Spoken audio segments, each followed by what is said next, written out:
Olá a todos, eu sou a Júlia, eu faço parte da equipe do gene RYR1. Eu vou iniciar o webinar com a apresentação da estrutura do gene, depois o Tiago vai falar sobre a regulação da expressão gênica, a Nicole sobre a expressão e função da proteína, a Sabrina sobre os polimorfismos do gene, as técnicas de investigação vão ficar com a Eliade e a análise do artigo com a Marcela. Concluída essa apresentação, nós vamos apresentar o nosso banner. Então vamos iniciar. Estrutura do gene. O nome oficial do gene é Ryanodine Receptor 1, RYR1, e ele é um gene codificante do receptor de ryanodina do músculo esquelético. Daí que vem o nome Ryanodine Receptor. A ryanodina serve como um canal de liberação de cálcio do retículo sarcoplasmático e também como estrutura de ponte, que liga o retículo sarcoplasmático ao túbulo transverso. Ele tem alguns sinônimos, como, por exemplo, o Ryanodine Receptor Skeletal Muscle, RYDR, e o seu número no AMIN é 180901.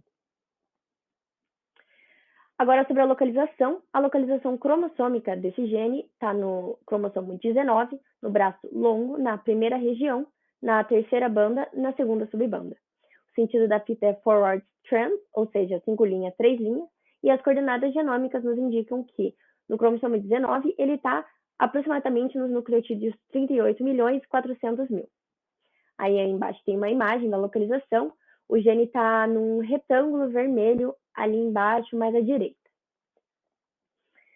Essa imagem a gente pode ver os genes vizinhos. O nosso gene está grifado em verde ali em cima. Dá para ver como o gene é bem grande. E a gente pode observar vários genes de RNA em volta, eles são os roxos, e também vários codificadores de proteína, são os marrons. Aqui a gente vê também o tamanho dos outros genes, né, que se refere ao tamanho da barrinha que aparece ali na imagem e também o sentido da fita. A gente consegue ver umas setinhas ao lado da sigla do gene. Aqui é uma outra imagem que a gente pode ver os genes vizinhos. Reparem como é grande o nosso gene, ele é bem comprido e o tamanho da seta se refere ao tamanho do gene, e a gente consegue ver isso nos genes vizinhos também. Então, dá para ver que os outros genes eles são menorzinhos, enquanto o nosso é bem grande. O sentido da seta também indica o sentido da fita. E eu destaquei aqui 2 genes vizinhos, um que está à esquerda lá em cima, o FAN98C. Ele faz parte do complexo de tRNA splicing ligase, também é um gene que codifica a proteína. E o MAP4K1, que está à direita, um pouco acima do nosso gene. Ele é também um codificador de proteína. Ele ativa a atividade de ligação do ATP e a atividade da MAP quinase. Ele também está envolvido em outros processos. Aqui a gente consegue ver a região promotora. Ela fica um pouco em cima da área a ser transcrita, que é aquela área em vermelho. Eu acabei destacando os dinucleotídeos CG, que podem vir a ser ilhas CPG. Nesse gene não foi identificada a região Tata Box. Aí aqui em verde a gente consegue ver as ilhas CPG, e usando o transcrito de maior apoio experimental, a gente consegue ver que tem 106 exons, né, por ser um gene bem grande, tem bastante exons, e todos eles são codificantes. Aqui a gente pode ver as regiões UTR. Nessa imagem a gente vê a região UTR 5'. A gente consegue observar ela em vermelho, ela antecede o códon de início. A gente consegue ver que ali tem o ATG, e esse é o códon de início. Aqui a região UTR 3', a gente também pode observar ela em vermelho, e ela sucede o stop códon, que é o TGA. Aqui a gente consegue ver os introns. Como é um gene bem grande, com vários exons, também tem muitos introns. São 105 nesse caso, e é importante ressaltar como os introns sempre iniciam com GT e terminam com AG. Eles estão em cinza aqui, e você consegue ver que todos começam com GT e terminam com AG. Agora, sobre a homologia do gene, foram encontrados 257 genes ortólogos na database do site Example, e também 5 parálogos. Na árvore filogenética, a gente consegue observar os nodos azuis, eles são de especiação e se referem aos genes ortólogos. Em vermelho, um pouco mais embaixo, o nodo em vermelho, né, são nodos de duplicação e se referem aos parálogos. Mais à direita, naquelas barras verdes, são as sequências do gene, E as regiões mais verdes são as regiões mais conservadas do gene em cada espécie nos seus homólogos. Quanto mais próxima a espécie for do ser humano, mais parecidos são esses genes. Então, a minha parte se encerra por aqui e agora eu vou passar a palavra para o Diego. Muito obrigada. Diego, eu vou falar um pouco sobre a regulação da expressão do gene RYR1. Por meio do splice alternativo que ocorre durante o processamento do pré-RNA mensageiro, a célula remove os introns presentes da molécula de RNA e seleciona quais exons vão compor a molécula de RNA maduro. Dessa forma, um único gene consegue codificar diferentes transcritos e, com isso, codificar diferentes proteínas. No nosso caso, o gene RYR1 ele possui 13 transcritos, sendo 4 codificadores de proteína, 4 de degradação mediada por mutação sem sentido, que são transcritos que são instáveis e são degradados no citoplasma de eucariotos por possuírem um códon de parada precoce. 3 têm intron retido, que são transcritos que durante o splice alternativo não tiveram todos os seus introns removidos da molécula de RNA, e 2 são de codificação de proteína com sequência de codificação não definida. Analisando essa imagem aqui, a gente pode observar os diferentes transcritos desse gene e os exons que eles compartilham entre si, bem como as regiões dos exons que não são traduzidas. Agora, analisando de maneira mais aprofundada 2 desses transcritos, podemos observar que ambos são codificadores de proteínas, sendo que o transcrito de final 96.8 possui 106 exons, codifica uma proteína de 5.038 aminoácidos e possui, por exemplo, os flags de main select, que indica que ele é o transcrito de maior relevância biológica, e o flag de TSL5, que indica que ele corresponde ao transcrito com a maior parte dos exons de pior correspondência, enquanto que o transcrito de final 81.8 possui 105 exons, codifica uma proteína de 5.033 aminoácidos e possui, por exemplo, o flag de TSL1, que indica que a maior parte dos exons dele é de melhor correspondência. Além disso, nessa imagem aqui, eu destaquei a região desses transcritos que a gente pode ver o exon que eles não compartilham entre si. Agora, falando um pouco da expressão do gene em diferentes órgãos e tecidos, podemos observar que o gene RYR1 ele expressa de maneira intensa no músculo esquelético e praticamente de modo nulo nos demais tecidos, sendo que a segunda maior expressão dele é no cerebelo, com uma taxa de expressão média de 21, aproximadamente 21 transcritos por milhão, enquanto que no músculo a taxa de transcrição dele é de 423, aproximadamente, né, 423 transcritos por milhão, que mostra essa diferença gigantesca entre a expressão desse gene no músculo e nos demais tecidos. Agora, falando um pouco da expressão, mas de acordo com o sexo, podemos ver que a expressão ainda se concentra no músculo esquelético de maneira abundante, só que nos homens essa expressão é um pouco maior do que nas mulheres. Já nos demais tecidos, a expressão desse gene continua praticamente nula. Quanto à expressão do gene em diferentes órgãos durante o desenvolvimento fetal, observamos que há uma maior expressão desse gene nas glândulas adrenais e no estômago durante a 10ª semana de gestação. Agora, falando um pouco sobre a expressão das isoformas proteicas em diferentes órgãos e tecidos, podemos observar que, com exceção das isoformas de final 11.1 e final 96.7, que praticamente não são expressas em nenhum tecido, o restante das isoformas são expressas de maneira intensa no músculo esquelético, sobretudo a isoforma de final 81.8. Já nos demais tecidos, elas são praticamente expressas de maneira nula. Quanto à expressão dos exons do gene RYR1 em diferentes órgãos e tecidos, podemos observar que praticamente todos os exons são expressos em algum grau no músculo esquelético, sobretudo o exon 105. Já nos demais tecidos, a expressão desses exons é praticamente nula. Agora, falando um pouco sobre alterações na expressão do gene em diferentes patologias, foi observado, por exemplo, no estudo da linha 4, que há maior expressão do gene em pacientes que possuem sarcoma e também câncer de pulmão de células não pequenas do que em pacientes com sarcoma e carcinoma adenoescamoso. Já no estudo da linha 9, foi observado que a maior expressão do gene em pacientes que tiveram carcinoma adenoescamoso de esôfago por metástase do que aqueles que tiveram sem metástase. Agora falando sobre os microRNAs são de fundamental importância para a regulação do gene. Nesse caso aqui, o nosso gene é reconhecido por 26 microRNAs, sendo que desses 26, 3 possuem um target score acima de 80, sendo que quanto maior o target score, maior o nível de precisão desse RNA. Agora, aprofundando a nossa análise aqui quanto o RNA, um dos dois RNAs de maior target score, esse aqui de target score 94, temos que o nome dele é HSA-MR1243P. Ele possui um comprimento de 22 nucleotídeos, apresenta sítio de ligação potencialmente reconhecido na localização 35 da sequência 3 UTR do RNA mensageiro e reconhece especificamente aquela sequência que está demarcada ali em azul, que é a GTGCCTTA. Além disso, ele reconhece 1.648 alvos, sendo o gene RYR1 seu alvo de número 167. Agora, comparando esse microRNA com seus 3 precursores, verificamos que existem diferenças entre a sequência de base nitrogenada dos 3 precursores e do microRNA maduro.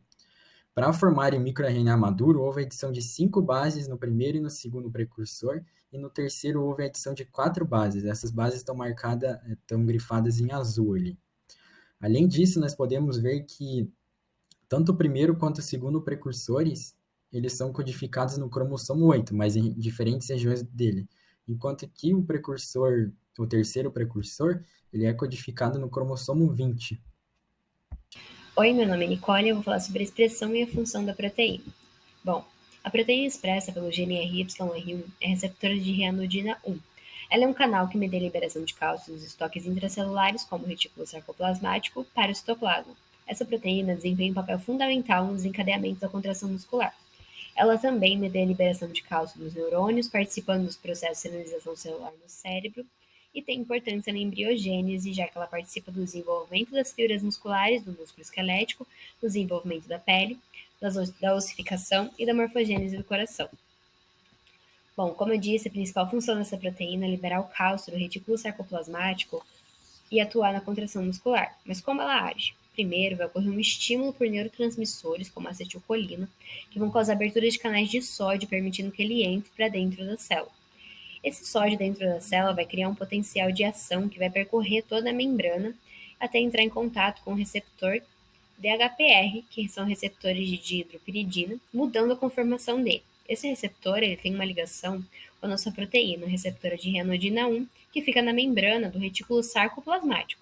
A mudança na conformação do DHPR vai fazer com que a reanodina também mude sua conformação e abra os canais de cálcio. Esse cálcio vai sair de dentro do retículo sarcoplasmático para o citoplasma, e com o cálcio no citoplasma, a miosina vai conseguir se ligar na quitina e assim vai ocorrer a contração muscular.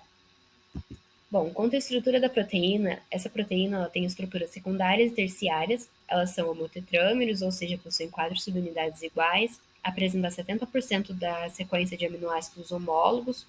A porção C-terminal contém os domínios transmembrana, ou seja, ela está contida na membrana do retículo sarcoplasmático, e a porção N-terminal está voltada para o citoplasma, que é onde possui sítio de ligação para proteínas e outros canais moduladores que controlam a atividade da reanodina, como o receptor DHPR que eu citei anteriormente. Aqui a gente tem a localização celular. Na primeira imagem, a gente pode observar que as regiões em verde indicam onde a proteína está localizada na célula, que é no citoplasma, no complexo de Golgi e nas vesículas.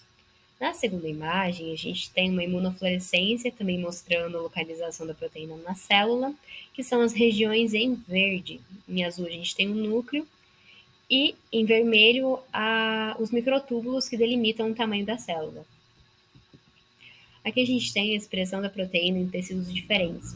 E é interessante observar que o anticorpo utilizado para identificar essa proteína, ele tem um bom apoio experimental, ou seja, há maior probabilidade de que ele realmente identifique essa proteína nos tecidos. E aqui embaixo a gente tem uma tabela mostrando a expressão da proteína nos diferentes tecidos. A gente pode ver que há uma alta expressão no cerebelo, uma média expressão no córtex cerebral e na região caudal, também no cérebro, e uma média expressão no músculo esquelético. A gente tem baixa expressão na glândula adrenal e no miocárdio. Aqui a gente tem uma comparação, né, entre a expressão da proteína em homens e mulheres. A gente pode observar as regiões em vermelho, indicam onde é a expressão da proteína. A gente pode observar com isso que a expressão é muito semelhante nos homens e nas mulheres. Aqui temos a expressão em diferentes tipos de célula. Na tabela nós podemos ver em disparado a expressão nos miócitos esqueléticos, ela é muito maior que em outras células do corpo. Em segundo lugar, a gente tem uma expressão considerável também em células da microglia. Aqui nós temos a expressão no cérebro, há uma baixa especificidade regional, já que é presente em todas as regiões do cérebro, com maior expressão no tálamo e no hipotálamo. Aqui nós temos um contraste entre a expressão da proteína e do RNA. A gente pode observar que no cérebro há uma maior expressão da proteína, em comparação com a expressão do RNA, que é muito pequena. Nos tecidos endócrinos, a gente também tem uma expressão considerável da proteína, como eu disse anteriormente, nas glândulas adrenais. No trato digestivo, nós temos uma expressão maior do RNA e quase nenhuma expressão da proteína. E aqui nos tecidos musculares, a gente tem uma expressão grande do RNA e uma boa expressão também da proteína, né? Essa diferença entre a expressão do RNA e da proteína nos tecidos, ela pode ser porque o RNA é instável ou porque a isoforma proteica, ela não está sendo bem identificada pelo anticorpo nesse tecido. Bom, falando sobre patologias, no Protein Atlas a gente pode encontrar uma relação entre o produto genético e o câncer. No nosso caso, o produto do nosso gene não é prognóstico para o câncer. O que isso significa? Que uma alta expressão ou uma baixa expressão do produto desse gene não pode ser considerado um indicativo para o câncer. Eu sou a Sabrina e vou apresentar sobre os polimorfismos do gene RYR1. Primeiro, eu trouxe uma conceituação de polimorfismo encontrada no Genética Médica do Thompson, que fala que quando uma variante é comum encontrada em mais de 1% da população, ela pode ser chamada de polimorfismo genético. Agora, quando a frequência dela é menor que 1%, ela é chamada de variante rara. No caso do nosso gene, o RYR1, nós encontramos mais de 53 mil tipos de variantes. Para ficar mais didático, eu construí um gráfico com dados do Example mostrando quais são as variantes mais comuns do nosso gene. A variante mais comum o tipo mais comum, né, de variantes são as variantes intrônicas, que acontecem nos introns, que são regiões não codificadoras do DNA, que são retiradas durante o processamento do RNA maduro. Então, durante o processo de splicing, elas saem do DNA, mas elas são muito importantes para a expressão gênica. A segunda variante mais encontrada é a NMD, que é degradação mediada por mutação sem sentido. A mutação sem sentido, ou nonsense, é a mutação que insere códons de parada na proteína. Então, ela acaba sendo produzida de forma não completa. E essa NMD, ela faz uma vigilância celular, então ela acaba retirando esses transcritos que foram feitos de forma não completa. E a terceira que a gente mais encontra é a variante missense ou não sinônima, que são variantes que você troca um nucleotídeo e acaba mudando o aminoácido. Então, você acaba comprometendo a proteína inteira e isso pode gerar várias doenças. Aqui no caso do nosso gene, nós escolhemos uma variante comum para falar, que é a variante RS2288888-SNP, que significa que é o polimorfismo que acontece no único nucleotídeo, então afeta apenas uma base dessa sequência. E no nosso caso é uma variante sinônima. Você não tem substituição do aminoácido, você troca essa base, mas o aminoácido continua o mesmo. Então você não tem mudança no aminoácido, mas você tem consequências reguladoras para a proteína. E nesse caso é uma transição, porque foi mudança de base púrica para púrica, no caso de guanina para adenina. E se nós pegarmos dados da população mundial, nós podemos ver que mesmo a guanina sendo um alelo ancestral, a adenina já aparece em maior quantidade na população mundial. Agora, se nós pegarmos os dados da população do sul da Ásia, nós podemos ver que a guanina ainda aparece em maior quantidade nessa população, de forma mais significativa do que nas outras populações do mundo. Nos fenótipos dessa variante, nós temos uma série, né, de fenótipos, dentre eles a miopatia do núcleo central, que é um distúrbio autossômico dominante que afeta os músculos, muito relacionado, né, ao nosso gene, que fala dos canais de cálcio, e no caso dessa miopatia, é uma alteração no centro das fibras musculares, e isso leva a uma fraqueza muscular que pode estar relacionada a várias anormalidades esqueléticas, como escoliose e deformidade nas articulações. Agora, como variante rara, nós escolhemos a RS 190259953, SNP também, né, a mutação em apenas uma base. E no caso dessa variante rara, ela é uma variante UTR5', que é a região no codificante do exon, que ocorre, no caso da 5', essa região ocorre antes do códon de iniciação. E, nesse caso, é uma transição também, porque é a mudança de bases pirimídicas. Então, é uma citosina para uma timina. No caso dessa variante na população mundial, nós podemos observar que ela ocorre em baixa quantidade, exceto na população do leste asiático, que ela é mais frequente. No caso aqui, a timina aparece de forma um pouco mais acentuada, 3% na população do leste asiático.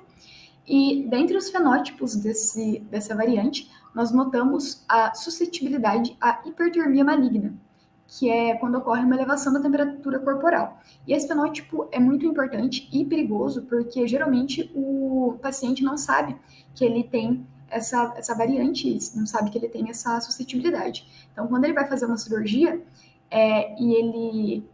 isso pode ser desencadeado por anestésicos ou por relaxantes musculares, como a succinilcolina, que é muito utilizada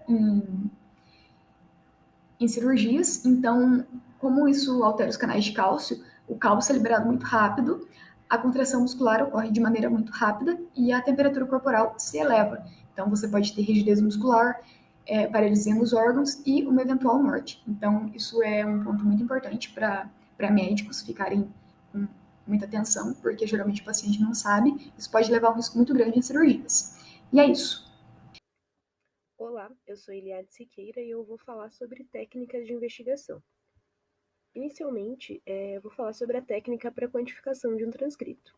Primeiramente, o transcrito de RNA ele deve ser transformado em uma cadeia de cDNA para ser amplificado, e para isso a gente utiliza uma transcriptase reversa. Em seguida, a gente vai aplicar o RT-PCR, que ele diferencia-se de um PCR convencional, pois ele monitora os níveis de produto de PCR durante a amplificação, em tempo real. Esse acompanhamento da amplificação ele é possível pela emissão de fluorescência de uma sonda marcada. Agora eu vou apresentar uma síntese da RT-PCR. Primeiro acontece a desnaturação, com o intuito de abrir a dupla fita. Depois acontece o anelamento de primers e o anelamento da sonda também. Em seguida acontece a extensão. A extensão ela ocorre por meio da TAC polimerase, que ela adiciona bases complementares formando uma nova fita. Após isso, a TAC polimerase, ao encontrar uma sonda, ela quebra e separa em fita simples. Depois, o repórter ele passa a emitir fluorescência para o meio. Isso acontece de forma repetida, ciclicamente. E em todas essas etapas há uma proporcionalidade. O nível de fluorescência aumenta de modo proporcional ao aumento do número de cópias do alvo da reação. O transcrito escolhido foi esse RYR1202, como o Diego já havia falado dele anteriormente. A gente vai usar esse dado aqui, NM00540, que eu retirei do NCBI. E a gente vai jogar esse dado lá no Thermo Fisher. E a gente vai chegar à conclusão que o melhor kit para ser utilizado, mais compatível, vai ser esse HS0016. Foi possível chegar a essa conclusão usando os dados do NCBI com os dados do Thermo Fisher, para sabermos que esse foi o melhor kit para o que a gente precisa, né? Após isso, é só fazer a utilização do kit para fazer a quantificação do transcrito. E a gente vai ter o resultado, então, da quantificação. Agora a gente vai falar sobre técnica de investigação para o polimorfismo. A técnica que vai ser utilizada vai ser a PCR-RFLP, que ela consiste basicamente em uma sequência que será anelada por um primer específico. Após isso será adicionado uma enzima de restrição, que reconhece a área específica da sequência e promove crivagem, caso ela reconheça uma região de polimorfismo, né? Logo em seguida, essa amostra de DNA ela será passada em uma eletroforese, em que ocorrerá uma marcação de bandas demonstrando se há ou não polimorfismo. A variante que a gente vai utilizar vai ser essa RS190259953. Aqui está uma imagem da sequência de DNA com foco na variante, né? Em seguida, a gente vai fazer o desenho dos primers. E a gente vai chegar a uma conclusão que existem 10 pares de primers. Mas vai haver apenas um primer que vai estar de acordo com o que a gente precisa.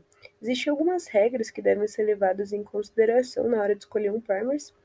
Entre elas, uma é que tenha em torno de 500 pares de bases.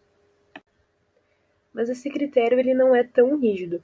Mas um critério que é importante e ele deve ser levado em consideração é a localização da base mutada.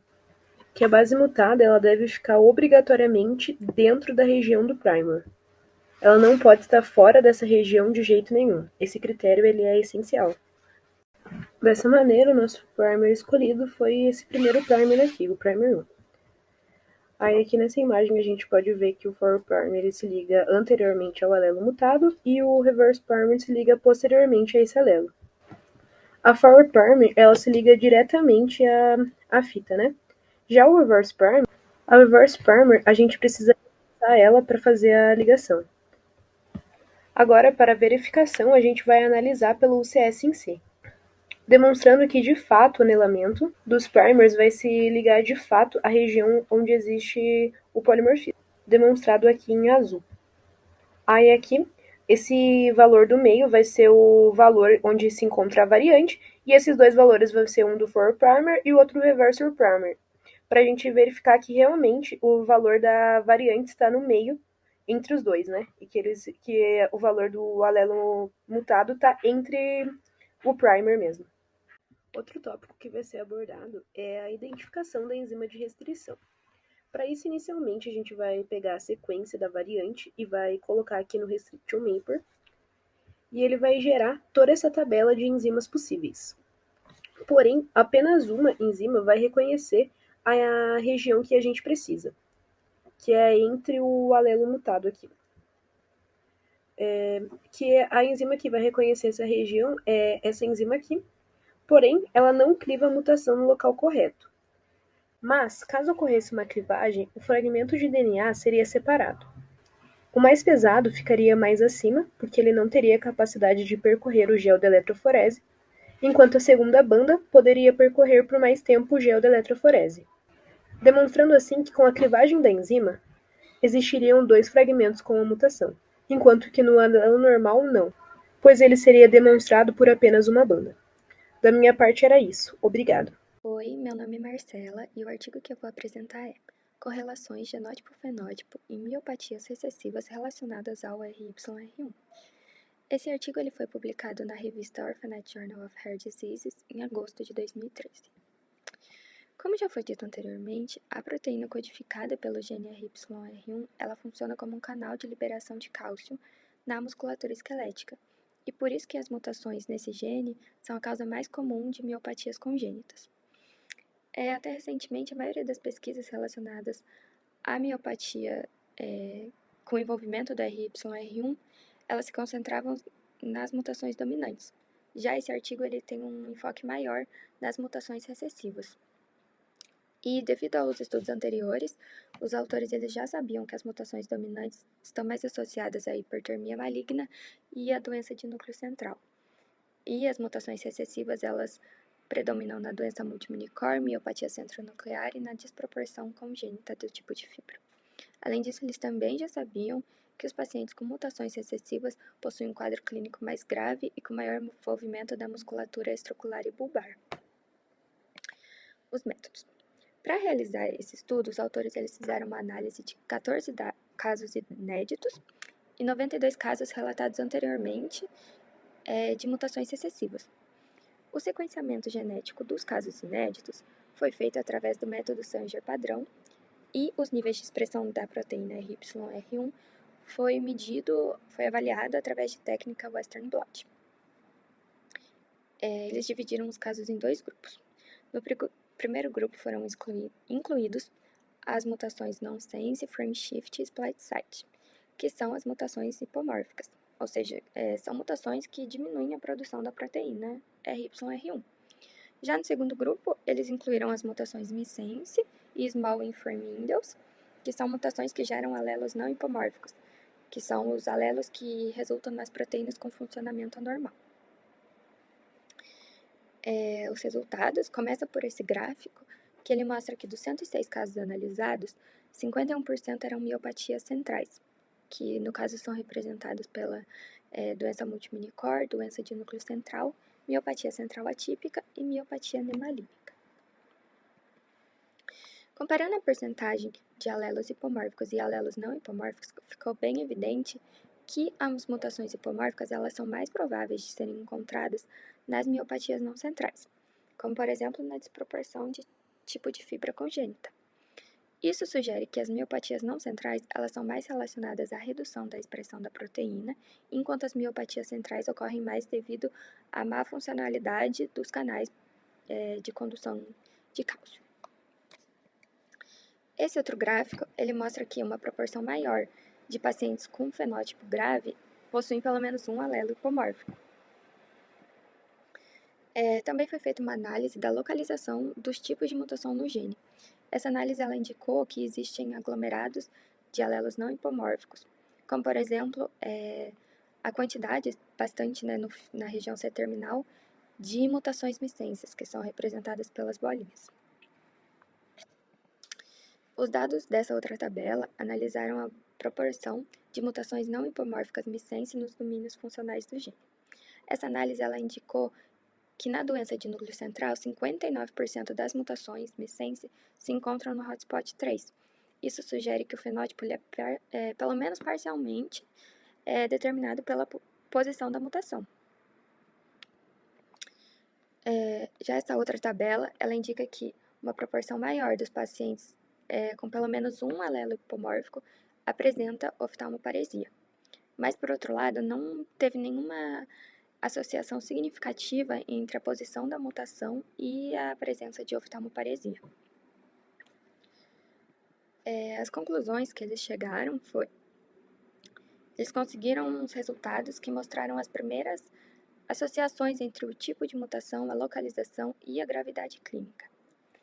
Uma das conclusões é que os alelos hipomórficos eles podem determinar com maior frequência miopatias não relacionadas ao núcleo, e os alelos não hipomórficos são mais relacionados às miopatias centrais. Além disso, os estudos anteriores, todos eles, a maioria indicava que as miopatias centrais eram a maioria das miopatias nos casos recessivos. Porém, com os resultados obtidos por esse estudo, os autores eles chegaram à conclusão de que é possível que as miopatias não centrais sejam responsáveis por mais da metade, mais de 50% das miopatias relacionadas ao RYR1 recessivo. Outra conclusão obtida é que o domínio 3 do hotspot MHCCD é provavelmente importante na patologia das miopatias relacionadas ao RYR1 recessivo. E os autores eles finalizam o estudo dizendo que é necessário no futuro que haja um novo estudo com mais pacientes para confirmar e refinar as associações que eles fizeram, já que o número de casos analisados não foi tão grande. E é isso. Oi, aqui é a Júlia de novo. Esse aqui é o nosso banner do trabalho referente ao gene RYR1. Eu vou começar com a estrutura do gene. Bom, o nome oficial desse gene é Ryanodine Receptor 1, RYR1. Ele é um gene codificante do receptor de ryanodina no músculo esquelético. A ryanodina, como a gente tinha conversado, serve como um canal de liberação de cálcio do retículo sarcoplasmático e também atua como estrutura de ponte entre o retículo sarcoplasmático e o túbulo transverso. A localização cromossômica dele se dá no cromossomo 19, braço longo, primeira região, terceira banda, segunda subbanda. E é uma fita em sentido forward strand. Quanto à regulação da expressão do gene RYR1, existem diversos mecanismos que atuam nessa regulação, como a formação de diferentes transcritos por meio da splicing alternativa e a regulação por microRNAs. Esses mecanismos resultam em diferenças na expressão desse gene entre tecidos e entre diferentes patologias, sobretudo em cânceres. O gene RYR1 possui 13 transcritos, sendo 4 codificadores de proteína, é reconhecido por 26 microRNAs e possui expressão tanto de seus transcritos e exons quanto de suas isoformas proteicas de forma marcante, quase exclusiva no tecido muscular esquelético, como demonstrado nessa imagem. Bom, aqui nós temos a expressão e a função da proteína, que é a receptora de ranodina 1, as quais são canais que liberam cálcio do retículo sarcoplasmático para o citoplasma. Por isso, elas atuam na contração muscular e terão alta expressão no tecido muscular esquelético. Aqui embaixo nós temos uma imagem mostrando a expressão no corpo, com maior expressão tecidual no músculo esquelético e maior expressão celular nos miócitos esqueléticos. E na imagem ao lado nós podemos ver a localização celular da proteína, a qual vai estar localizada no citoplasma e no complexo de Golgi das células.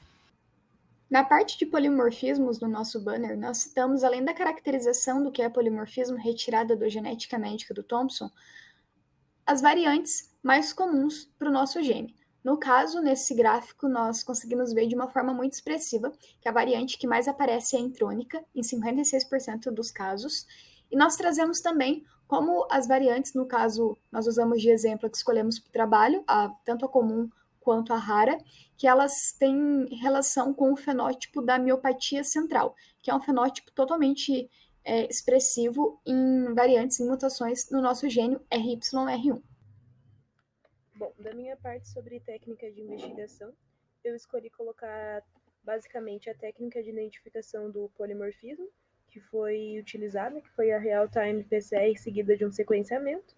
Na contagem do transcrito foi utilizada um kit PCR, que é esse que está ali, o HS0016 6991M1, e um primer possível para o polimorfismo RS19025 9953. Eu também coloquei uma enzima que reconhece a região, porém ela não cliva a mutação no local correto. O artigo escolhido pelo nosso grupo foi Correlações genótipo-fenótipo e miopatias recessivas relacionadas ao RYR1. Esse artigo ele teve como foco principal o estudo das mutações recessivas do gene RYR1 nas miopatias congênitas. Uma das conclusões obtidas pelos autores é que os alelos hipomórficos eles estão mais relacionados às miopatias não relacionadas ao núcleo, e os alelos não hipomórficos estão mais relacionados às miopatias centrais. Além disso, eles também chegaram à conclusão de que o fenótipo ele é pelo menos parcialmente determinado pela posição da mutação. E foi destacado o domínio 3 do hotspot MHCCD como uma região importante nas patologias relacionadas ao RYR1 recessivo.